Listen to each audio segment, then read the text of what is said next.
Peace and blessings. Shout out to all my silver tongues. In today's video, I'm going to be reacting to a black pastor destroying Kamala Harris. Now, who is this pastor? His name is Bishop Patrick Wooden. He's out of North Carolina and he's been preaching for over 40 years. So in light of everything that's been going on with Joe Biden dropping out of the race, this clip has resurfaced from 2020 and is going viral. Can I get a witness? Don't you let them. Because you see, these people have an agenda. And their agenda, one of the things, is to get rid of the church. To get rid of the church. To have abortion on demand.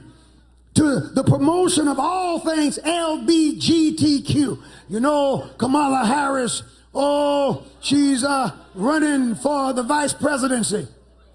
I call her Miss Lock Up a Brother, for when she was the AG in California, a Negro knew, a black man knew that he was dead in the water.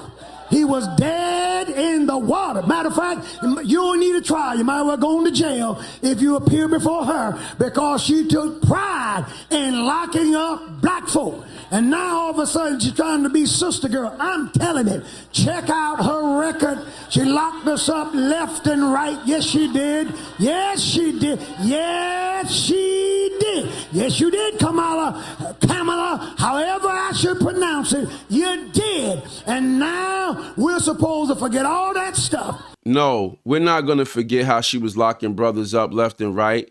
But I don't think anybody should forget, because if she did it to us, she'll do it to you. When the pastor brings up her record as Attorney General, I don't think it's a sign of her being racist. I think it's a sign of her having a lack of integrity and being willing to do whatever she needs to do to move up the corporate ladder. Now, if people are criminals, obviously we want them locked up.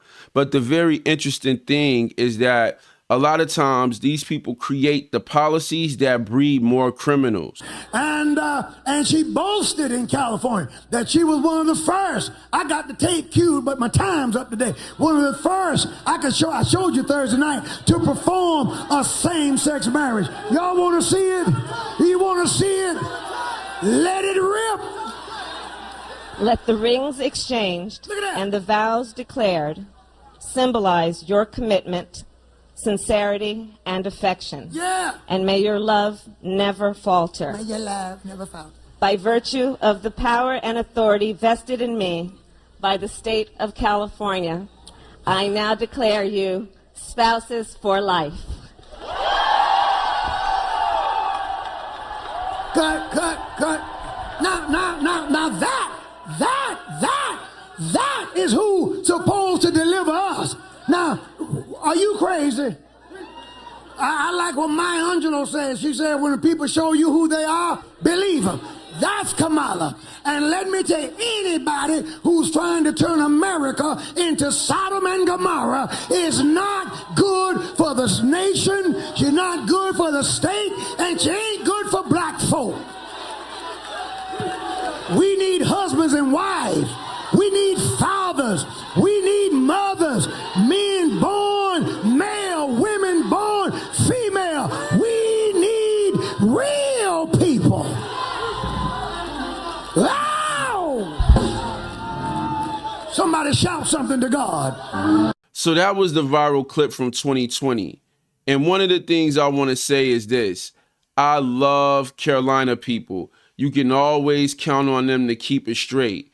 Now, many of us knew that they were going to try to sneak Kamala Harris in as the first black female president when they made her the vice president in 2020. It was very obvious to all the people with knowledge and wisdom, right? And so now here they are finally trying to make their move.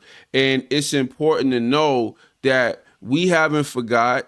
And we always knew, because sometimes when the Democrats deal with us as human beings, they try to treat us like children, like we don't remember or we don't know what's going on. But I saw this interview on Fox News with Laura Ingraham and two black women, and it was very encouraging because people are waking up. They're not about uniting everyone together. They're about themselves. They're about power. They're about division. They have their own agenda in place, and this thing has been in the works for years. It's just that now it's coming to light and people are starting to wake up. They're opening up their eyes. And I'm going to tell you something. The black community, we will not support her.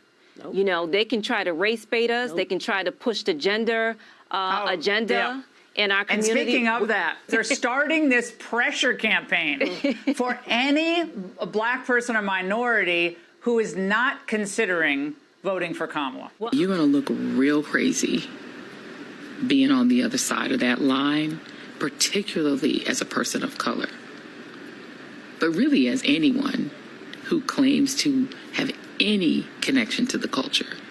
You're going to look real weird and real lonely on that side. Everything she just said reminded me of elementary school. That's the level of maturity her statement had to me. Black men and black women already know what time it is. The Democrats, they're the ones who are sowing division. To Joy Reid and everybody like Joy Reid, nobody wants to be connected to this culture. So if this is what Democrats have to offer the people, being connected to the culture, then the Democrats going to lose a lot of people until the culture changes. I'm not supporting Kamala Harris because I don't believe in the continued genocide of black babies in the womb through abortion, where she's pushing tooth and nail, even to the third trimester.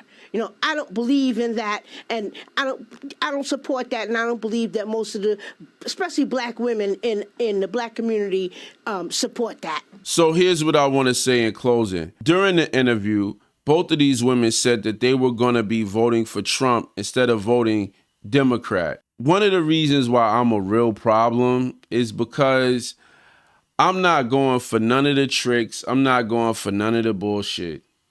Okay? And I believe that a lot of people are saying they're woke, but they're not woke. They just falling deeper into the trick bag. All wars are financed by the bank. And so when you look at this gender war, when you look at the war that we having with politics and all of this conflict that we have going on in our country, all of this is being funded by somebody.